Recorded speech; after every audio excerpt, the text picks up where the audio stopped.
Greetings, BArcadians, and welcome to another edition of the BA Gaming News Show every Friday at 5 PM. Don't forget to hit that, ring that bell, and make sure you subscribe to the channel to stay up to date.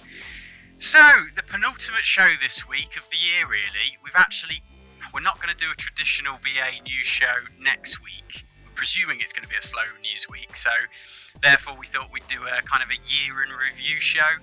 So really a bit of an organic discussion between Rich and I as to what our favourite gaming experiences have been this year. So stay tuned for that, hopefully it'll be entertaining. As always, please smash that like button before we get going. Really helps to help us break through that algorithm. Drop us a comment.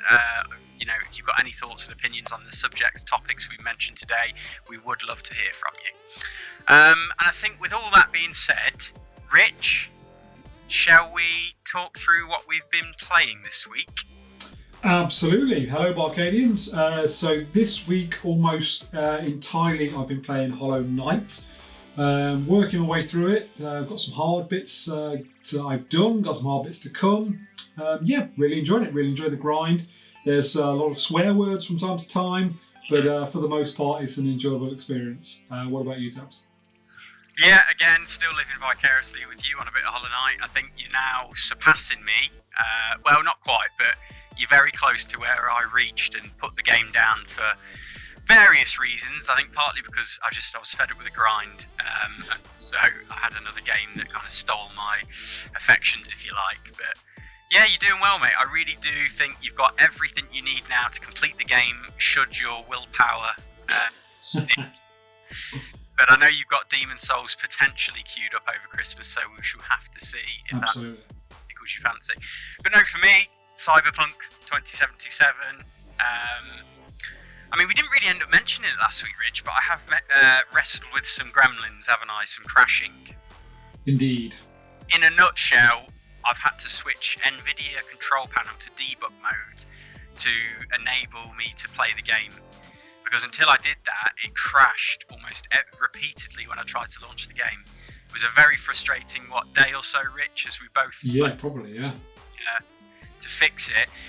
But no, I was trying to reflect earlier on where my feelings are at with this game. I'm about 60 hours in now. I'm rounding on completing the main line. A lot of the side quests done. There's essentially three measures in the game, I won't spoil it, but kind of three measures of percentages to give you an idea of where you're at in the game, and actually I feel like I'm getting close to perhaps being done with an initial playthrough. What I would say is, this is where I'm at. Main line, brilliant. Side quests, mostly brilliant. All engaging experiences. RPG mechanics, perhaps not quite there. They're a little bit one-dimensional. I don't think they've been integrated into the whole, if you like, as much as I would have liked to have seen. Because certainly now I'm reaching peak in terms of my build, what I've been aiming for, what you kind of do as an RPG. You're trying to better your character constantly, and that's part of the addictiveness of it. And I've almost felt a few moments of emptiness, as I don't really know where to go, I feel like I've reached peak almost. And that also extends to the world, and very briefly, I don't want to make a big meal of this, but I'm comparing it to Witcher 3, a game I really loved, obviously CD Projekt Red. And I think something that Cyberpunk is missing that Witcher 3 had, even when you were reaching peak in The Witcher, you'd seen a lot of what was there to be, experienced and enjoyed. There was still a sense that the world itself had a warmth and character and familiarity that was almost in itself helping to, give you the inclination to return to the world. In Cyberpunk, essentially in Cyberpunk, I'm not quite getting that. There's an emptiness to the world, a lack of character that when everything else settles, it's not particularly, it doesn't engage me as much, essentially. Now, whether that is inherent an issue with the fact that Cyberpunk is an urban dystopian sci-fi setting as compared to a medieval fantasy setting, who knows? That might be part of it, but yeah, that's kind of a bit of a summary as to where I am. But Now, any more questions, Rich, or should we move on to the news? No, I think, and given the fact that we've stuck with Cyberpunk, I think that leads us quite nicely into the first topic today. So crack on. Yep, so what we got, first topic, Cyberpunk hot fix, hot mess. So this is from Tech Radar. This is essentially all about another issue we've seen with Cyberpunk, and this is to do with save states. This is something you've been worried about personally, haven't you? Yeah, exactly. Yeah, because I actually spec my character towards a crafting build, if you like. So therefore, this was potentially, terrible for my playthrough. But anyway, Cyberpunk 2077 has received an important hotfix for an issue on PC, which caused save games that expanded beyond a certain size to stop loading, essentially became corrupted. Obviously, the save game corruption is one of the worst kind of bugs, so it's good to see that CD Projekt Red deployed a patch swiftly after the glitch was well publicised at the end of last week, although arguably it shouldn't have been present in the first place. At any rate, the new patch, which weighs in at 993 megabytes, brings the game to version 1.06 on PC and consoles, with the fix for that save game bug removing the 8 megabyte file size limit, which is essentially causing the issue that the more, I suppose, ephemera you collected in the game, the more you'd extend that kind of file size, and if you reach this 8 megabyte limit, it's game over essentially. And there was no way, and there still isn't a way, to actually save that corrupted file state. Once it's gone, it's gone. So yeah, they emphasise here, which was the problem causing corruption for those who did a lot of crafting and majorly expanded the size of their save. The important thing to note, though, is that your save file, if it has already been corrupted, this fix won't cure it. So you got to feel for anybody affected by that, because after pouring 50-60 hours into a game and having your file irrevocably corrupted, that is gutting. I think we've all been there to some extent with save files and games we've poured our time into that have gone wrong or been deleted by siblings or friends. Now, let's not bring that up again. But yeah, that's horrendous. And then finally, on this first topic, there's plenty going around to talk about Cyberpunk, but these are kind of main headlines this week. Cyberpunk 2077, this is from Video Game 24/7, and publisher CD Projekt Red has today issued an unusual memo revealing the number of copies the game has sold since release. The report confirms that Cyberpunk 2077 managed to sell 13 million copies by December the 20th, 10 days, covering both digital and physical. And this sell-through to consumers figure also factors in all the refund and return requests processed by December the 20th across both physical and digital stores. In other words, Cyberpunk 2077 sold over 5 million units since launch, as the game had already shifted 8 million copies in pre-orders, obviously taking into account refunds up to that date. If you're wondering why CD Projekt chose to announce this now, the publisher actually reveals the reason is in the press release. Very simply, CD Projekt's management board disclosed sales figures due to its potential impact on investment-related decisions. As we all know, I think CD Projekt Red share prices have taken a bit of a hit in recent times for obvious reasons, and I suppose this was an attempt to instill some confidence in their investors. I mean, it's still surprising though, Rich, isn't it? That, obviously we've not covered this, but I'm sure most will know that it was pulled from the PlayStation Store as well. It still has been pulled. Presumably once it's in a better state, PlayStation will be happy to reinstate it in the store. But it's quite surprising, given the controversy, given the backlash, given the outrage we're seeing out there. It's still managed to sell 13 million copies, taking into account refunds. What are your thoughts on that, Rich? I think there's two takeaways here. Firstly, having sold 5 million copies after launch, people have not been put off with the fact that it's a mess, because otherwise you would think sales would have been few and far between since launch. Obviously, people who pre-ordered didn't know about that, but I think it's interesting that even though this factors in everyone who has asked for a refund, they still managed to sell 13 million units overall. So I think that also suggests we're not seeing that many people ask for refunds. That would be my other takeaway, because I would expect that number to be a lot less if that was the case. So yeah, I guess strange, because if you believe what social media platforms tell you, you'd expect half of the world has put refunds on Cyberpunk. Well, this is it. Although I've spoke to you before, that's our world. That doesn't mean that the whole world is going Cyberpunk is absolutely broken. You know, that's just our world of gaming enthusiasts that are saying. Yeah, it's not representing the masses, is it? So this is it. So yeah, very interesting. I mean, it's still a shame that we're still down the line finding bugs and problems with the game. And this one with the save thing is a biggie, because I don't know about you, Tabs, but if I spent 50, 60 hours on a game and lost my save file, I would be thinking, I'm done with it. Yeah. So yeah, I feel for the people who have had this problem, but it's good to see they're getting on top of the fixes. Again, it's just unfortunate circumstances that it's after the mark, unfortunately. I'd actually seen an article this week, mate, just as a bolt-on, which said that some gamers who asked for refunds have gone on to then complain that the game's actually been taken off their console, so they can't play it. Almost like they wanted a refund on the principle that it was quite broken, but they still felt they should be able to keep it and play it because... Ridiculous. Yeah. That's nonsense, isn't it? I presume that's a very small... representation in all the gamers out there, but it certainly caused a stir.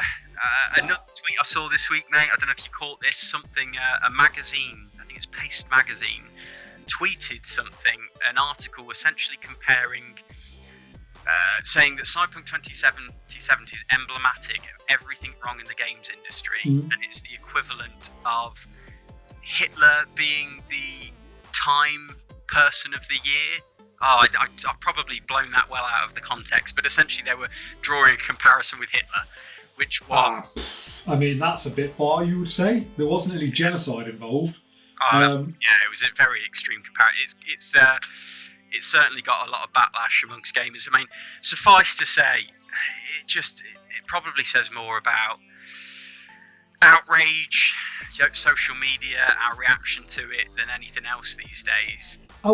I would say the biggest, just before we move on, the biggest thing I think is just astonishing on this is this game is inherently broken on every platform, least so on the PC as Tabs has found, but for all intents and purposes, selling 13 million units, this is basically a success for CD Projekt Red. Yeah, it's gotta be.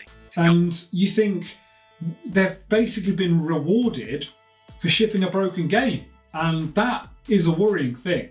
That is a very, very worrying thing, because potentially we are setting ourselves up for a trend moving forwards, even more so than we already see of these things. So yeah, very worrying. Bang on, mate. And it's interesting because the board probably behind the scenes banked on this. You know, the bad press, the loss of goodwill, they must have said to themselves, it's going to take a hit in the short term, but I think we can recover it. And hopefully the audience has a short memory, and that might very well be the case. And like you said, they've banked 13 million sales, so you know that has worked out for them if that pans out. So again, comes back to me, there should be a regulator in the industry that can also apply some fines to them in different ways that perhaps would again deter this sort of behaviour. Because as you say, if that is the case and this all pans out well for them, what's to stop them from doing it again? Exactly. That's the problem. That's the problem moving forward. But anyway. And speaking of moving forward, on to the next story. So, KFC Console Launch. Yes, you heard me right. KFC Console Launch. And this comes from NME. KFC has unveiled the KFC Console, its own take on the gaming industry, combining chicken and video games. I'm not joking, it is not the 1st of April. After an initial reveal back in June, which many dismissed as a prank, the console has been officially brought to fruition in collaboration with PC specialist Cooler Master. Not only is it being dubbed as the end of console wars, but the system also incorporates a chicken warmer to keep the console cool, whilst simultaneously keeping meals warm. Reminiscent to the shape of the iconic KFC bargain bucket, it contains an Intel NUC 9 Extreme Compute element, as well as a swappable GPU slot with the power of 2 Seagate Barracuda 1TB SSDs. It's said the console can boot up games within seconds. Other stats reveal that the system is VR ready, has the capability to run games at 240 frames per second, wow, with a 240Hz output, and also includes 4K gaming with ray tracing. Wowzers, what more could anybody ask for? A chicken warmer that's a gaming PC. I'm there, mate. I'm all over this. Are you buying one? Is it on pre-order?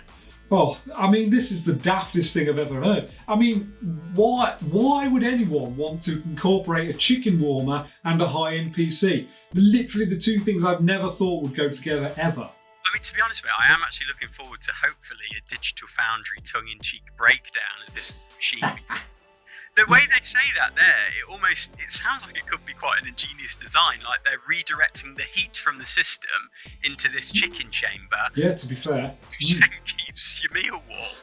I mean, I'd love to see how that works, but you know, it's purely a curiosity. I'll ask you this, Tabs. Yeah. How do you feel? And I'll use the DualShock controller, any piece of electrical equipment. How do you feel about grease being anywhere near it? Oh yes, the two do not go together, do they? That's certainly the case. It would cringe-inducing, is what I say. I mean, this is definitely going to be a collector's item, isn't it? And surely it's just been a bit of a publicity endeavour for KFC. They can't be seriously thinking about mass-producing these consoles. The audience, the buyers out there are going to be few and far between. I'm a collector of things. I certainly won't be buying this, because that kit as well. I mean, that's not shy on hardware, is it?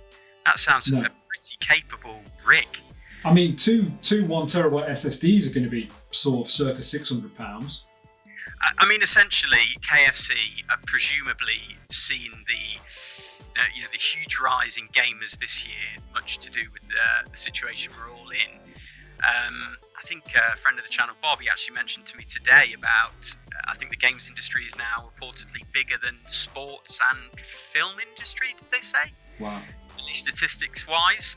So they've looked at that. They see that there's a massive audience to engage. Why don't we put our hands together and try and, give us a bit of advertising via that? So this has to be all about that.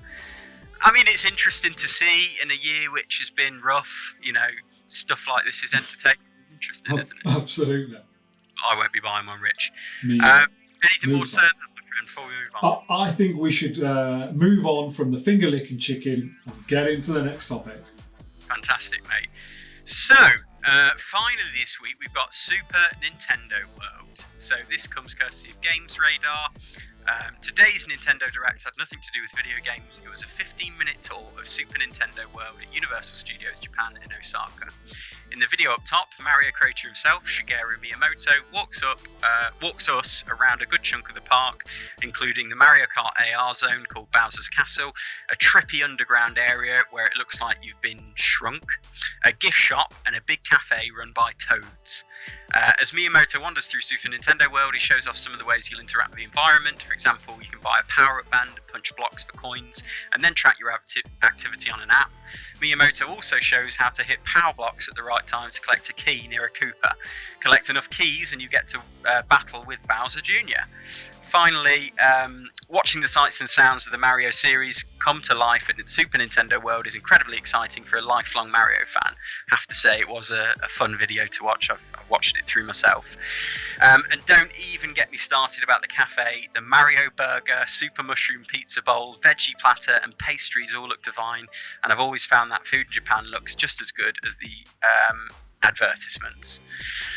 So what's to say on this one, Rich? Have you seen the video, my friend? I have, mate, yeah, and it's very interesting. I mean, it's a fairly slow-paced video, isn't it?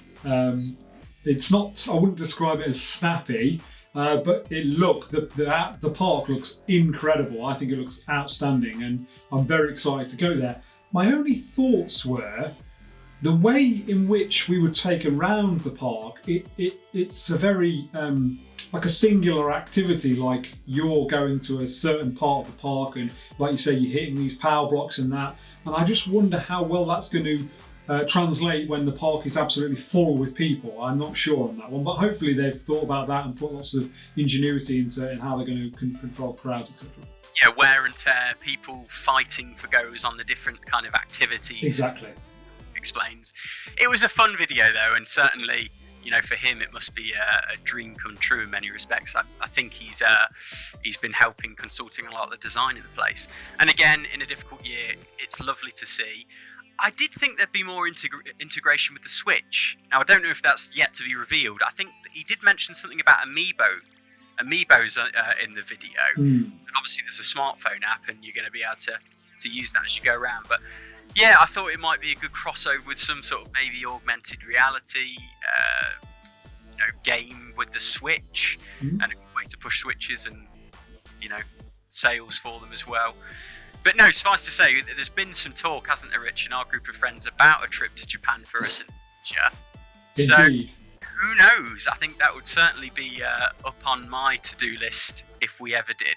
Yeah, I mean, this year we were planning E3, which was going to be an expensive trip, and we thought, well, next year, how can we one up not going to E3? Oh, well, let's go to Japan.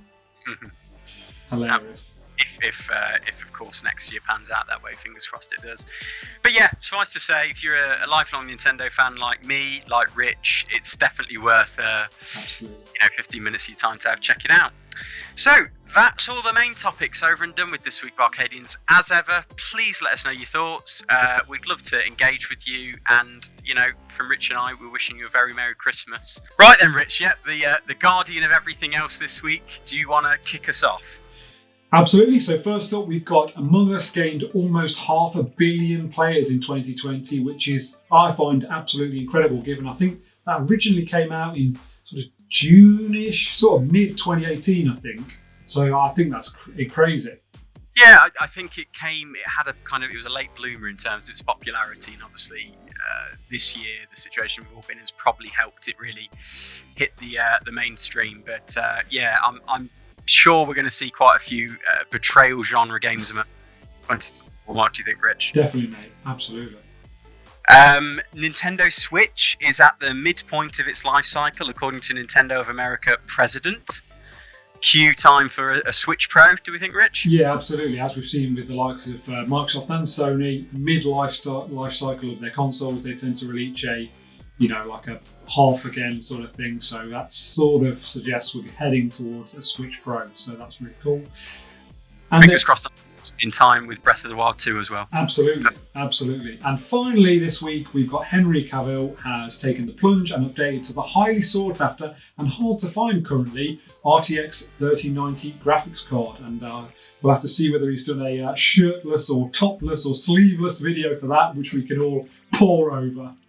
That would be good, actually. Like if he could gazump himself for the shirtless, the sleeveless one last time, and just go full on, Geralt in The Witcher as he installs his 3090. But, anyway, that's all for this week, gamers. So, Barcadians, thank you very much as ever for tuning in. Don't forget, every Friday at 5 p.m. Hopefully, you'll join us next week for our year in review. Make sure you smash that like button, ring that bell for notifications, make sure you subscribe, tell your friends about it, and we love to hear from you in the comments. And what's left to say, we hope you have a very Merry Christmas time with your friends and family at the end of this difficult year, and you manage to play a few games in the meantime. Rich, anything from you, my friend? Yeah, just like to say, and I'm sure we'll go over this in more detail next week, but thanks everyone for all your support on the channel. Thanks for watching the videos, thanks for liking, thanks for commenting, and thanks for all your engagement. We really appreciate it, and it really makes what we do here on Binary Arcadia worthwhile. So thank you very much, and have a very, very Merry Christmas. And that's another one for the archives. Stamped and completed.